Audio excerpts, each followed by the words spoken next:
It's the morning of Christmas Day 2023 in New York City. Some people are slogging through their job today, but most are relaxing at home, hoping for a pretty calm holiday. One of those people is Jonah, formerly a Twitter user within the Friday Night Funkin' community. Between his rounds of posting, Jonah had uploaded crucial evidence to expose figures within the community for being sexual deviants. But that was a stressful time that he wanted to take a break from. He hadn't interacted with the FNF community in a few weeks, and he was focusing on his personal life. Today was simply meant to be a break. Around 8 PM, Jonah starts getting calls to his job number. Originally, he's suspicious because it's Christmas Day, most people have got a break from work, but as more calls come in, he slowly realizes this isn't work-related.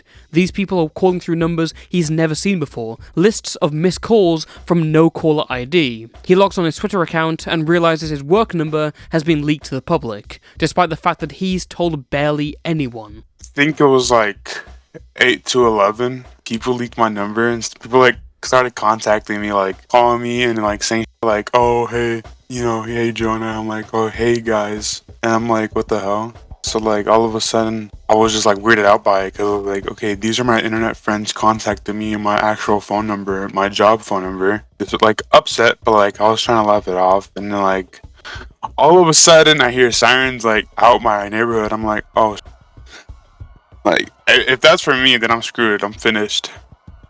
And then I hear it. I hear something coming to my door, something open, like a bam, when you hit your table. It felt like that. I was oh, so, they kicked down your door. Yeah.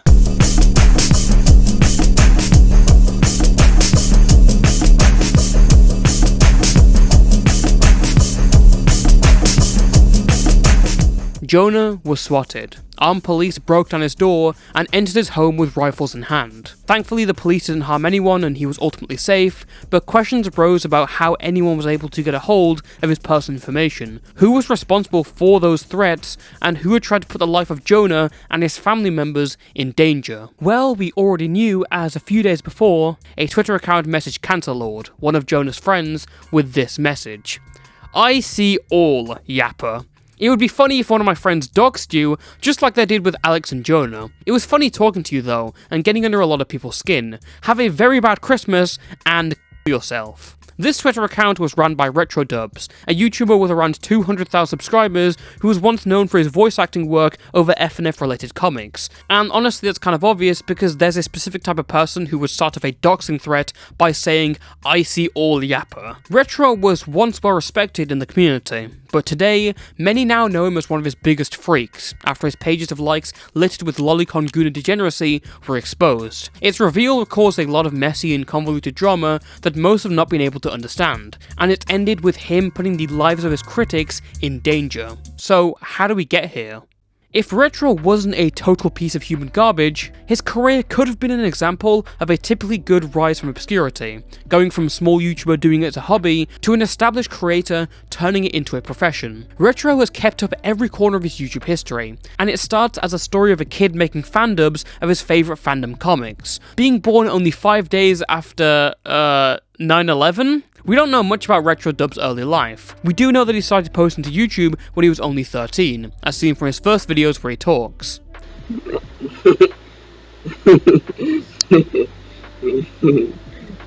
right here, it's right here. Hey, come back here, my stuff. RetroDubs would start by taking a quick and keen interest in creating roleplay videos. Nowadays, when you think of roleplay in the online world, images of freakish Discord chats might pop into your mind. But this was a different, more wholesome time. A time where it was common to make videos showing what you thought Frisk and Papyrus from the Undertale series would say if they had a conversation over text. By late 2016, Retro was active on Tumblr, taking requests and hosting Q&As, whilst voicing and acting as Undertale characters. Do you do anything in your spare time other than solving glitches in the game? Oh, that's obvious. I like to play with my puppet. I call this one Sans Classic, and this here is Sans Abomination 13. Of course that can get boring. When that happens, well, I just go out and Get new ones. A trend that started carrying Retro's channel pretty early was the Stronger Than You duet trend, where he would voice act characters singing the song Stronger Than You from the Steven Universe series. Despite being from a completely different fandom, the song made its way into the Undertale community through some very popular animations. You can probably tell that back then, Retro was a huge Undertale fan, and to this day these videos stand out in their view count. But how entertaining is one trend of two characters duetting the same song over and over again? I know the content on my channel, for example, isn't exactly a wide palette, but how many times could you make the exact same video just with a very slight alteration? Retro continued the Stronger Than You trend for about a year, yet there wasn't really any variety in what was there, and by 2018 he had moved on to doing comic dubs focused on another fandom, that being Baldi's Basics. By 2019, Retro had begun picking up some steam by voice acting on a variety of topics, and he continued to build up his channel over the next year. It took a while, but he finally hit big in September 2020, when a number of his Henry Stickmin dubs went viral. Some of these are still some of the most viewed videos on his channel to this day. However, rather than milking the Henry Stickmin topic like he had done with other fandoms, Retro recognised a new and popular game on the horizon: Friday Night Funkin'. Instead of hanging onto the successes of the past, Retro looked towards the future, and risked his newfound success with this new game. This was a real gamble, and could have just collapsed instantly, but it didn't. From February 2021 onwards, RetroDubs made several videos with characters from the FNF franchise, with a handful of them hitting the 1 million view mark. Hey, Keith. Yeah? Are you related to Hatsune Miku? Yeah. She's my sister. I haven't seen her since I was 9. We haven't hung out since then. By the end of the year, he was on the precipice of hitting 150,000 subscribers and had made several connections within the FNF community. But this is where the trouble begins. Whilst RetroDubs had made connections with other creators in the FNF community, he wasn't particularly trustful of anyone apart from his closest friends. In hindsight, this is a great mindset to have when it comes to online communities, but when it comes to your own close connections being exposed as total freaks, what do you do then?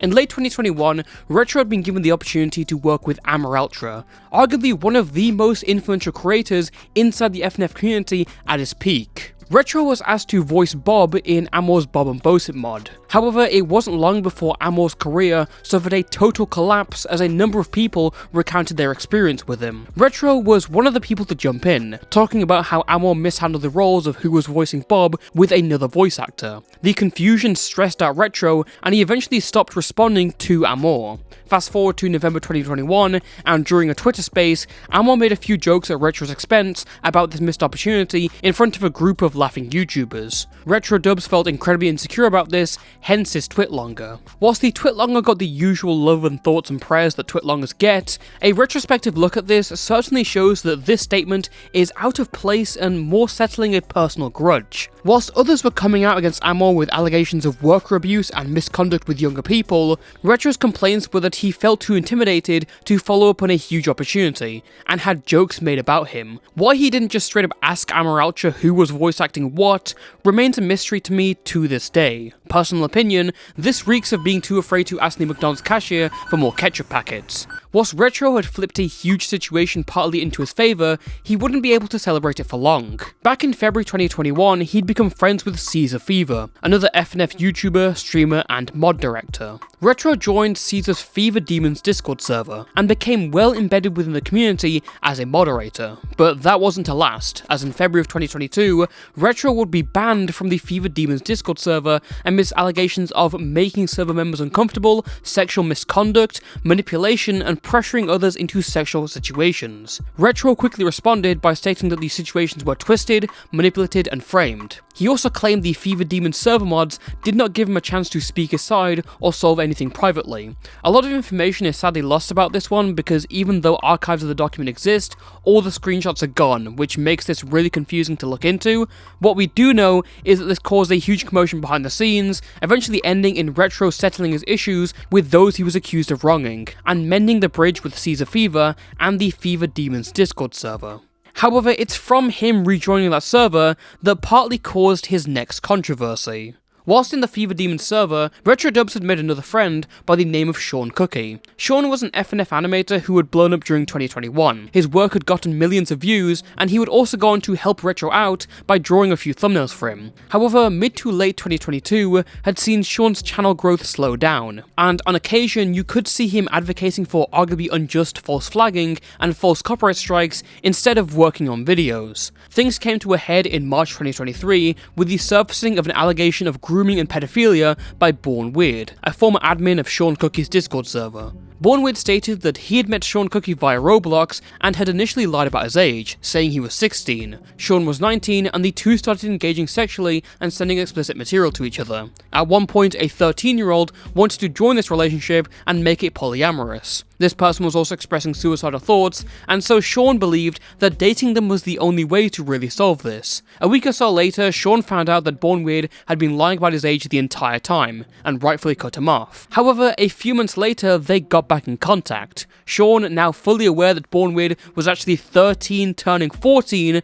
sent him links to pornography in their Discord DMs. Now, I know that entire situation probably sounded incredibly confusing, but that, along with Sean's numerous malicious lies, essentially let him get away with it when the document first came out, despite some of the other members of the FNF community seeing this and feeling like they were losing their minds. One of them was the aforementioned Jonah, who made a video discussing the situation and contacted as many people as he could to spread the truth, including RetroDubs, but his response was interesting to say the least.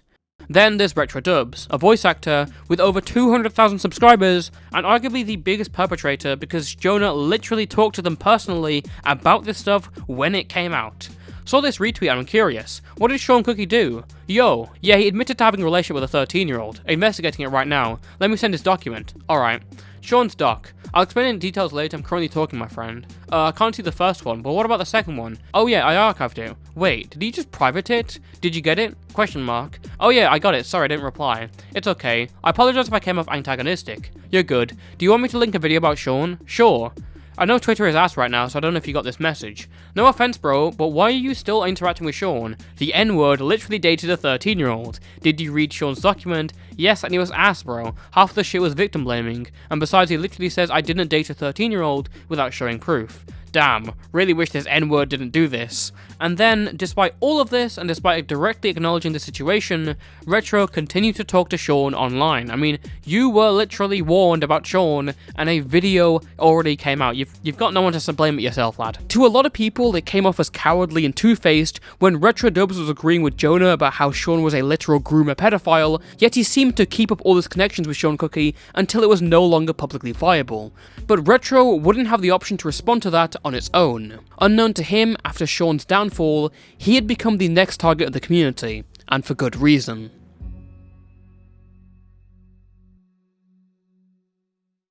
Back in November of 2022, an anonymous individual posted a Google document to Twitter, and it was all about RetroDubs and Sheikadoodles. Inside this document there are 48 pages, mostly screenshots of pornographic drawings that Retro and his girlfriend Sheika had liked on their secret NSFW alt accounts in the last 2 years. We actually haven't mentioned Sheika a lot, but all you need to know is that she's Retro's girlfriend and a Twitter artist in her own right. Also, why do two people who are dating have Twitter NSFW accounts? Is it just me who finds that weird? Anyway, these 48 pages of likes, what do they consist of? Well, the short answer is lots of lolly porn and the like. Retro's Twitter was filled to the brim with Sonic characters, Genshin Impact, plenty of lolly and Shota characters, and plenty of young-looking characters from kid shows. Sheika's likes are mostly the same kind of stuff, as you can see on screen. And hopefully I do not have to go into an in-depth explanation about why being a lolicon or a shotacon or liking this stuff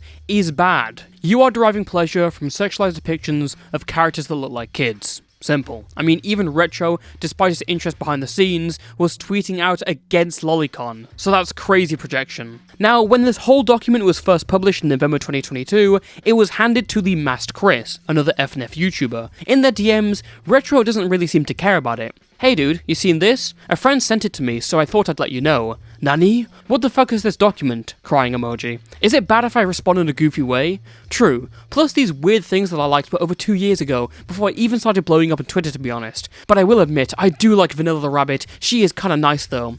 However, this just looks like a failed attempt into cancelling someone because, hey, they're famous. But I really don't know how to respond to this. It wasn't long before Retro posted his own document in defense of him and his partner, and he speaks in a very different tone to how he is in these DMs. He talks about how he turned 18 and decided to make an NSFW account, saying that he did make a mistake by carelessly liking NSFW characters that were underage during this time, and stating it was motivated by his fictional cartoon crushes. He expresses his disgust at the present and his past, and how these artists were drawing borderline lolicon, and addressing that he had liked contradictory statements about lolicons. And Sheikah responded by saying, "Who the f*** are you, head? Show yourself. What's wrong, coward? Why not face me here? We'll talk about it, dumbass. Boo-hoo. Someone is afraid trying to take down because of fake-ass documents. Guess what, small brain? Why you follow me here? Why you stalkers? You disgusting envy f***er. Bro, I'm adult, lol. Somebody stalked me here, ooh. Off creep.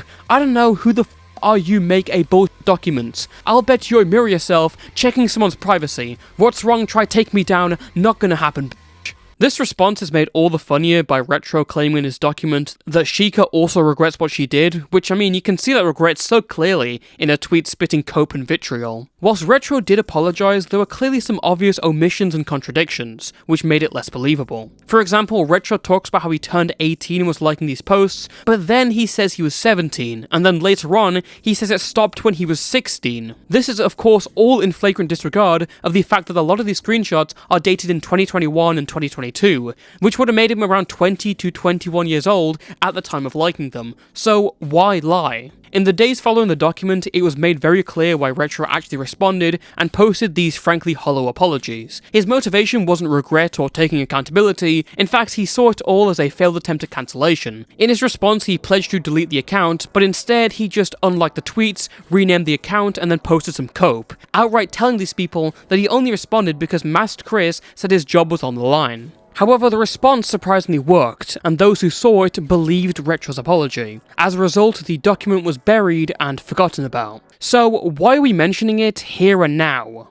Well, in the months since the document was posted, this anonymous individual had decided to wait until they could give someone else the document to publish, as they realised that posting it from some anonymous account wouldn't really give it some traction. They kept biding their time, waiting for the perfect moment, and that moment came with Retro's controversy with Sean Cookie. The fact that Retro was under fire for keeping his ties with a pedophile was the perfect flame to throw more gasoline on, and the document would be left in the hands of Jonah, who already had issues with Retro. As a result, the RetroDubs and Sheikadoodles document was re-released by Jonah in April 2023, attached with an update of screenshots showing that Retro and Sheikah were still liking this kind of material up to March 2023. The document's re-release got far more traction than the original document due to the fact that it was being released by someone who people knew, and for those who were seeing it for the first time, they were disgusted. The fact that characters that looked and were this young were being sexualized was shocking, and all eyes went to Retro. He wouldn't take long to hit back with a 16-page document response, which is a general rehash of the same apologies,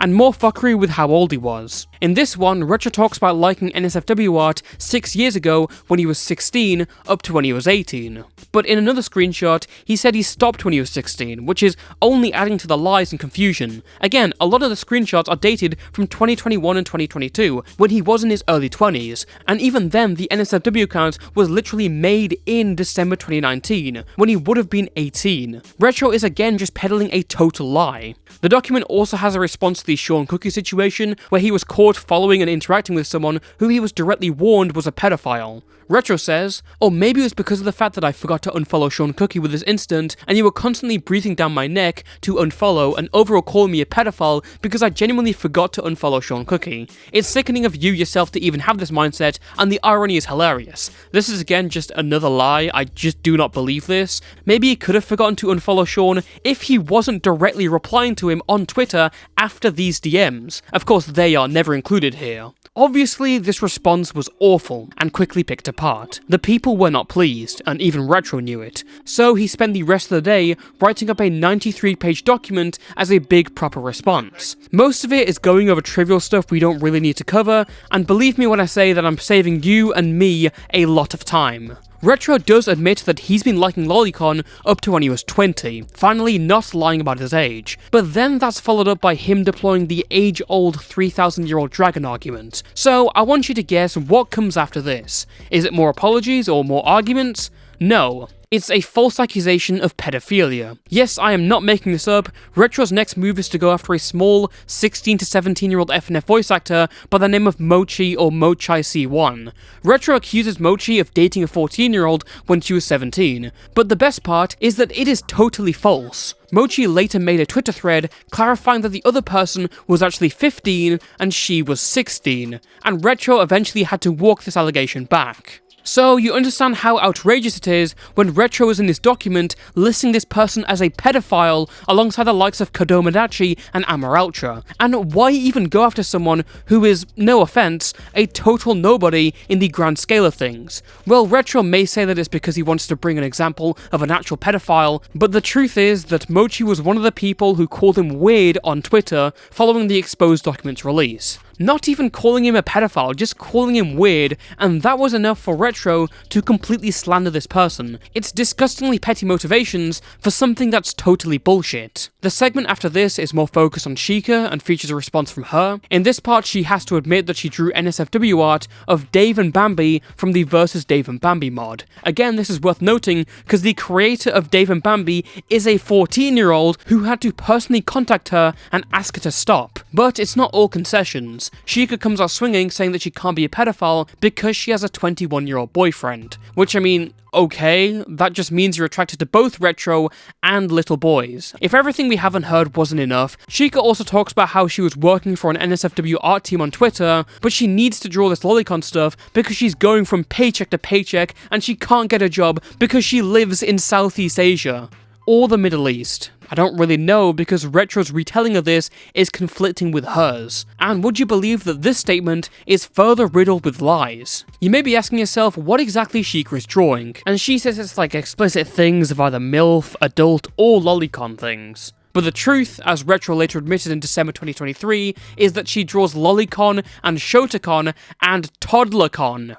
Don't think I need to explain any further. Whilst we did skim over a lot of unimportant stuff in the document, it's clear from these key points that both these documents were failures. Whilst Retro owns what he did, it's a miracle that it took some pushing for it to happen and for him to finally tell the truth. And considering he's been proven to lying about his apologies, that doesn't really help either. And even then, he's still continuing to stand by the same stuff he's condemning when it comes to his girlfriend. His responses are filled with terrible points, total lies, and completely false accusations against others. And it's crazy that he ends this document as if he has some sort of authority and his name has been cleared, when he's admitted to far more than needed to implicate him and his girlfriend as total freaks. So after that behemoth document, what did we get next? Find out after the intermission.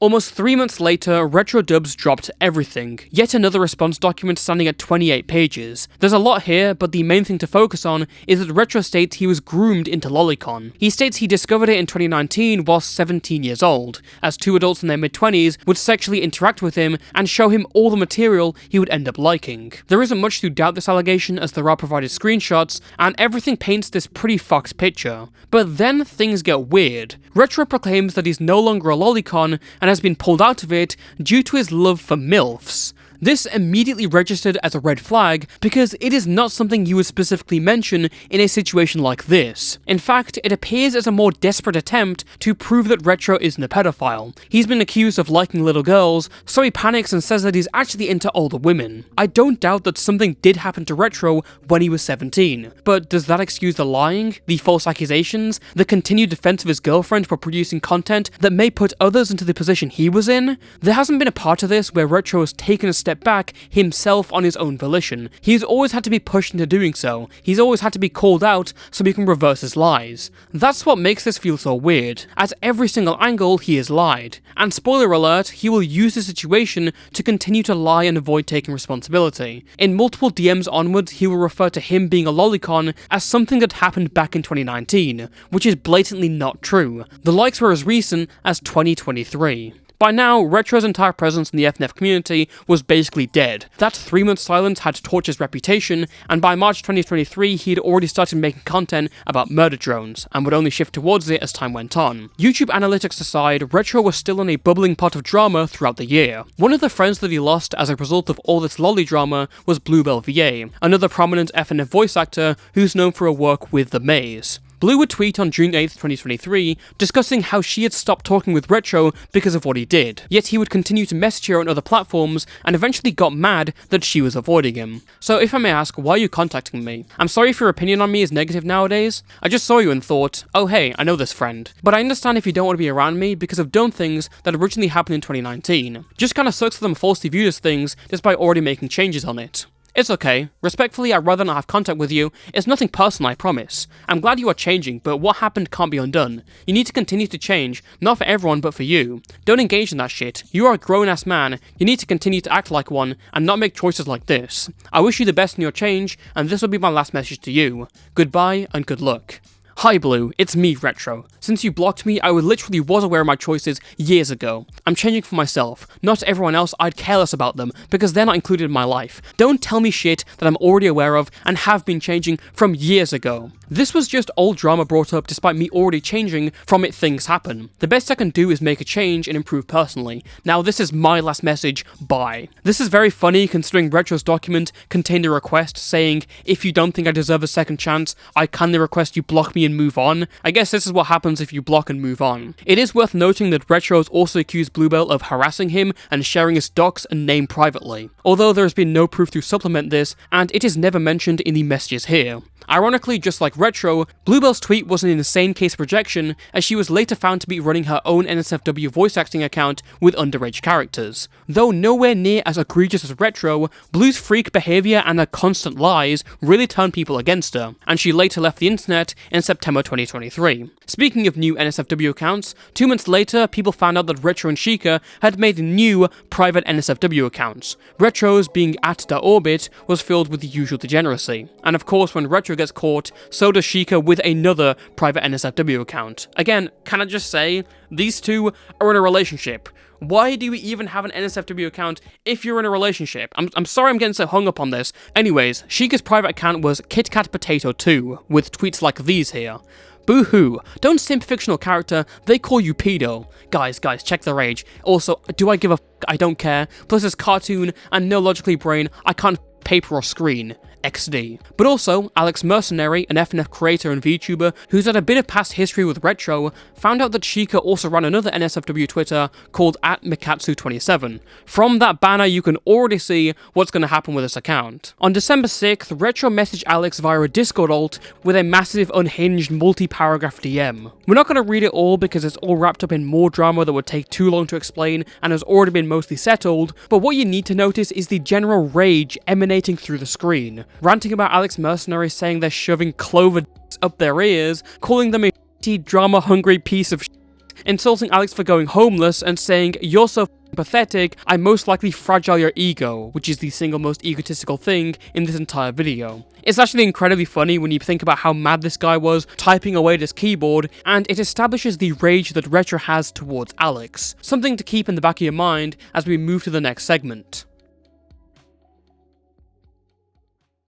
On December 7th, 2023, Retro changes to Stel0AR, and his bio to get a hobby and stop scrolling through my likes, LMFAO. Around the same time, Retro would message Cancerlord, another FNF Twitter user and modder. Apparently he uses this porn account for colleagues and his close IRL friend circle, which is kind of expected by this point, but why did he message Cancerlord of all people? Well, Retro wanted to tell him some new information about an old friend of his. Retro talks about his experience as a moderator of Caesar Fever's Discord server back in 2021, and recounts the sexual harassment allegations made against him and how he was, quote, gaslighted. He discusses how someone called Shelton, who was a part of the server, was interacting with a minor on an NSFW account and had created a Discord group chat to exchange NSFW material. Shelton was somewhere in his 20s, whereas this minor was supposedly 16 years old. Retro alleges that Caesar kicked Shelton out of the community, but would let him back in later on. Whilst this is certainly interesting information, why would you tell Cancelord of all people? Well, apparently, Retro was planning on telling him this in the first place. Again, no offense to Cancelord, but the fact that someone at Retro's size is constantly keeping up with petty feuds, despite not making drama videos, and is leaking information to small Twitter accounts, it's the hallmark of a lolcow. I mean, he even admits that he used to look his own name up, and that his partner would regularly let him know who was talking about him. Retro then says that he doesn't really take this controversy seriously, and he'll delete this account eventually. Again, I don't really believe this. If he really didn't care, I imagine he wouldn't be here in the first place, or have sent that really long DM to Alex and the Mercenary. Retro then pops off at other specific creators. He says that Caesar Fever is the last person on his list. He accuses Bluebell VA of leaking his legal name to a bunch of pedophile defenders. It's also worth pointing out that Retro got really mad because of Alex and the Mercenary's tweets. Throughout these DMs, Retro calls Alex, quote, this obnoxious fat f***, and said that his girlfriend said he should, quote, eat and die drama whore. He also refers to Alex as a fat obsessed drama addict that plays his tuba instrument in college class, calling him Mr. Floor Sleeper in reference to Alex almost going homeless. Attached to this, Retro puts out a little message asking where Jonah is nowadays. Cancelord simply replies saying that he's still around. Days after this incident and after finding out that Cancelord leaked that Retro was DMing him, Retro makes a threat towards him, saying that he'll get one of his friends to dox him just like they did with Alex and Jonah. A few days later, Jonah gets swatted. But as soon as this DM was leaked and he started getting backlash, Retro suddenly walked it back and claimed it was all just a big joke that he made. You're RetroDubs. Yes, I am. What's your point? You're a pedophile. Dating a 20-year-old does not equal having lust for children. You're a groomer. Nuh-uh. You're a doxer. I spread that information to get under people's skins. You see, it was all just a huge, big IQ misinformation station point. Implicating yourself in a crime was just another banger troll, #TrollNation RetroDubs. Retro develops upon this on the 22nd of January in a Discord group chat with Cancelord and Eunice, a former FNF commentator. But still, regardless, I'm not responsible for doxing Jonah. This whole saying, oh yeah, I doxed Jonah and Alex, was a big fat lie. A huge amount of trolling to get people upset. I deactivated that account, but yeah. Being called a doxer/groomer is funny though. But still though, your friend got doxed? 3 days later, correct?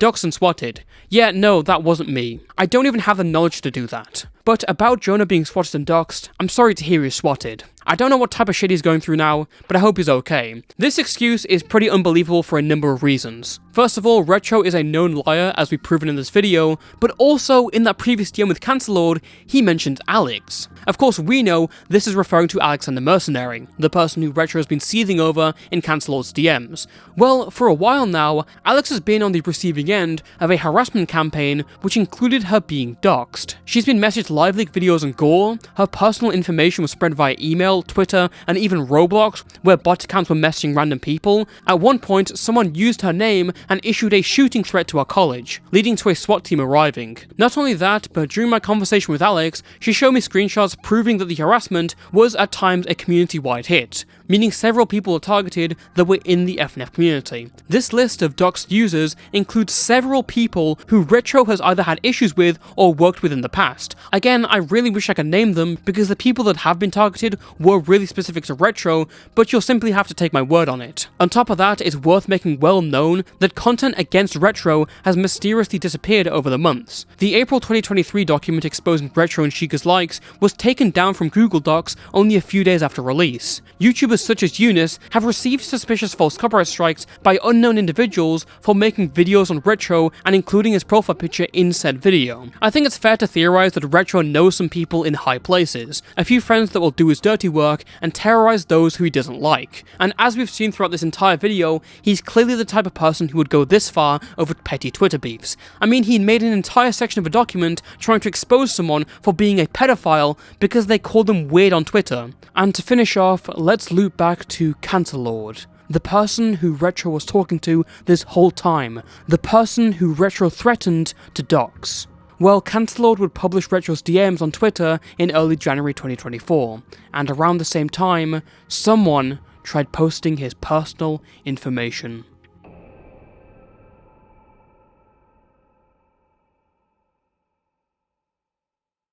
In conclusion, I never wanted to make this video, but RetroDubs unintentionally forced my hand by being such an egotistical prick. Despite clearly coming out of the situation looking worse, and despite everything you've just seen, Retro felt the need to actively brag about him gaining some sort of a W over me months later. All of this of course to the live chat and comments of my second channel. Just another testament to his pettiness. RetroDubs is a total freak. He's clearly been into Lolicon a lot longer than he wants to let on. He's a total liar and impulsive manipulator who is barely honest about his intentions. He's an alleged grooming victim who supports people making the same material that groomed him for his girlfriend's own benefit. He's a petty loser who will slander people as pedophiles for calling him weird, and he's a vindictive individual who has taken responsibility for doxing his most well-known critics alongside threatening to do the same to others. And what's so interesting is that none of his audience knows anything about this. They live in blissful ignorance of everything because Retro has contained all this to just his Twitter and random Discord servers.